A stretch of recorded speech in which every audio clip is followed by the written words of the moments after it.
देखिए exercise 2.2 question number 5। एक संगोष्ठी में हिंदी, अंग्रेजी और गणित में भाग लेने वाले प्रतिभागियों की संख्या 60, 84, 108 है। यदि प्रत्येक कमरे में बराबर संख्या में, यहाँ पे देखो, प्रत्येक कमरे में बराबर संख्या में एक ही विषय के प्रतिभागी बैठाए जाते हैं तो कमरों की न्यूनतम संख्या ज्ञात कीजिए। तो सबसे पहले एक कमरे में कितने प्रतिभागी यानी बराबर बराबर आने चाहिए कि एक कमरे में कितने विद्यार्थी बैठाए रहे हैं। तो आपको जब विद्यार्थियों की संख्या आ जाएगी तो कमरों की संख्या आप ज्ञात कर सकते हैं कि जो प्रतिभागी दे रखे हैं उन सबको जोड़ के और एक कमरे में कितने विद्यार्थी आ रहे हैं उसका हम क्या दे देंगे, भाग दे देंगे। तो आपका क्या जाएगा, कमरों की न्यूनतम संख्या आ जाएगी। तो देखिए सबसे पहले आपका जो नंबर दे रखा है 60, 84 और 108, इसका मुझे HCF निकालना है। तो 2 का 2, 2 से 30 बार, 2 से दिया 15 बार, 2 से दिया 3 से दिया 5 बार, 5 से दिया 1 बार, 2 चौका 8, 2 दूनी 4, 2 दूनी 4, 2 एकम 2, 3 सत्ते 21, 7 एकम 7। फिर 2 का दिया, 2 पंजे 10, 2 चौका 8, 2 से दिया 27 बार और 3 से दिया 9 बार और 3 से दिया 3 बार और 3 से दिया 1 बार।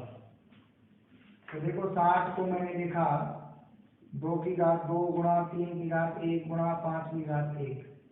फिर 84 को लिखा 2 की घात 2 गुणा 3 की घात 1 गुणा 7 की घात 1। फिर 108 को लिखा 2 की घात 2 गुणा 3 की घात 3। अब इसमें देखो यहाँ पे ये कह रहा है कि प्रत्येक कमरे में बराबर संख्या में, तो बराबर आना चाहिए, सभी में बराबर होना चाहिए। तो इसका मतलब HCF आपको निकालना है।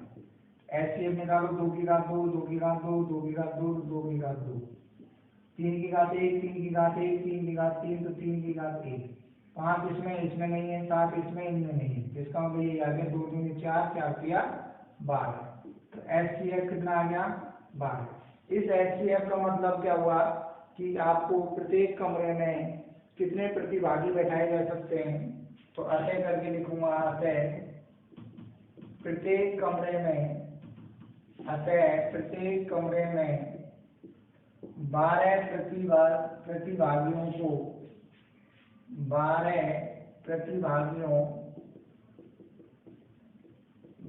प्रतिभागियों को बैठाया जा सकता है। अब आपसे पूछा क्या है, कमरों की न्यूनतम संख्या। तो कमरों की न्यूनतम संख्या निकालेंगे। तो कमरों की न्यूनतम संख्या बराबर क्या निकलेगी कि जो आपके हिंदी, अंग्रेजी और गणित में जो प्रतिभागी भाग लिए हैं सभी को जोड़ के एक कमरे में कितने विद्यार्थी बैठ रहे हैं, 12 का भाग दे देंगे। इसका मतलब हो जाएगा प्रतिभागियों की संख्या, प्रतिभागियों का योग बटे किसका भाग दे देंगे हम, 12 का भाग दे देंगे। यह जाएगा आपका 60 प्लस 84 प्लस 108 बटे 12। 60, 84 और 108 को जोड़ दो, ये हो जाएगा 8 और 4 12, यहाँ से लगी 1, 8 और 4 12, यहाँ से लगी 1, 2, 1 और 8 9, 9 और 6 15,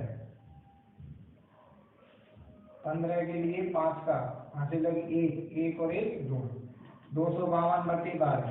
तो 12 का भाग 252 में देंगे तो देंगे 12 दूनी 24, बचा कितना 1, 12 एकम 12 को। तो कितने कमरों की संख्या आवश्यकता पड़ेगी, 21। तो अतः कमरों की आवश्यकता